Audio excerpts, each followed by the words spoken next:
Salut à toutes et à tous, c'est Tiamax et bienvenue dans cette toute nouvelle analyse. J'espère que vos fêtes de fin d'année se sont bien passées et j'en profite pour vous souhaiter une bonne année. Et surtout n'oubliez pas de lire. Sinon, si vous lisez pas, bah voilà quoi, qu'est-ce que vous voulez que je vous dise aussi moi? Des meurtres, des truands et de la neige, bienvenue dans ce 10e épisode de Random Book consacré à Du sang sur la glace, écrit par Jon Espo. Oui, c'est celui dont j'avais brièvement parlé dans la vidéo Redaton. Clique dessus si tu veux la voir, et si tu veux pas la voir, bah clique pas. Ce thriller a le scénario le plus classique du monde. On suit un tueur à gages pour un trafiquant de drogue à Oslo. Un jour, on lui ordonne de tuer la femme de son boss. Vous le voyez déjà venir le scénario? Sa femme est jeune et belle et notre héros va en tomber follement amoureux. Ils vécurent heureux et eurent beaucoup d'enfants. Amen. Et c'est tout. Enfin, c'est tout ce que je peux vous dire sans vous spoiler. Du coup, vous êtes sûrement en train de vous dire pourquoi je vous en parle s'il est un scénario ultra classique. Réponse tout de suite.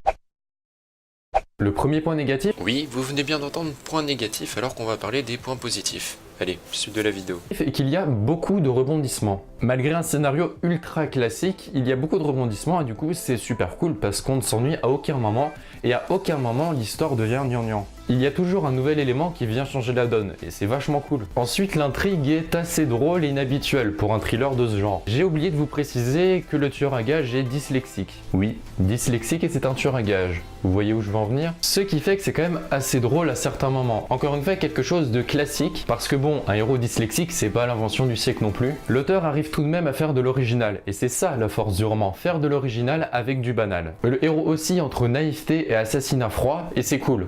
Enfin, pas les assassinats, mais le mélange des deux. Pour finir, ce livre nous laisse sur une excellente note finale. J'ai beaucoup apprécié que l'auteur ne fasse pas une fin cucu gentillette et qu'il porte ses balls pour faire autre chose qu'une fin classique. On a beaucoup trop de fins gentilles où tout est beau, tout est gentil. Allez viens, je t'invite, on fait un petit pique-nique, ça va être cool, tu vas voir. Et là du coup, le fait que l'auteur fasse une fin qui soit en soi autre chose que ça, que c'est toutes ces fins classiques, que toutes ces happy end à la Hollywood de merde, et bah du coup j'apprécie énormément quand un auteur fait autre chose que ce qui se fait habituellement. Bon, malgré toutes les fleurs que je viens de lui jeter, ce livre a quand même des défauts.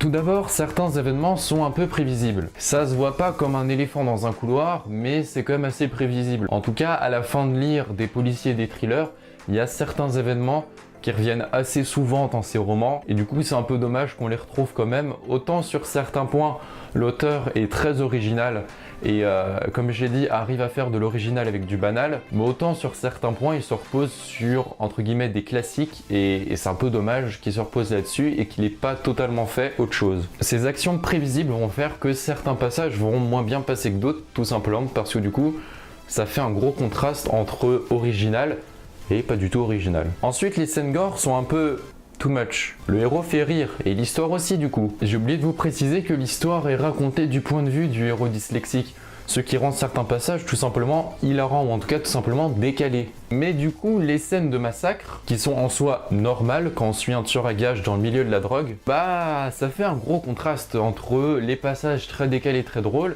et les gros massacres, et même par moments on pourrait dire qu'ils n'ont pas leur place, qu'ils sont tout simplement hors sujet, hors contexte. Et du coup c'est un peu dommage, je pense que ça aurait été mieux si l'auteur aurait quand même fait ces scènes de massacre qui sont quand même un peu normales quand t'es un tueur à gages, mais qu'il les aurait rendues un peu plus drôles que ça, où c'est vraiment par moments un peu froid, et que je trouve ça quand même un peu dommage en soi. Mais du coup, qu'est-ce qu'il faut en penser au final? C'est un livre que j'ai personnellement beaucoup apprécié. Il n'est pas parfait, certes, mais l'intrigue est très intéressante, très drôle, et j'ai passé un bon moment, ce qui est quand même le principal. Il coûte pas très cher, il coûte exactement...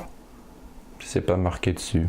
Du coup, si vous voulez un petit livre sympathique à lire pour Noël ou après Noël, bah je pense que c'est un bon choix. Ce n'est pas un livre pour les fanatiques de thrillers et de romans noirs, mais pour ceux qui veulent découvrir le genre doucement, je pense que c'est une bonne entrée en matière. La citation de cette vidéo nous vient de Jean-Michel Bessette. Le meurtre est l'ultime échec de la parole. C'est la fin de cette analyse, j'espère qu'elle vous aura plu. Je vous dis à bientôt et n'oubliez pas que la lecture est à l'esprit ce que l'exercice est au corps. Ciao!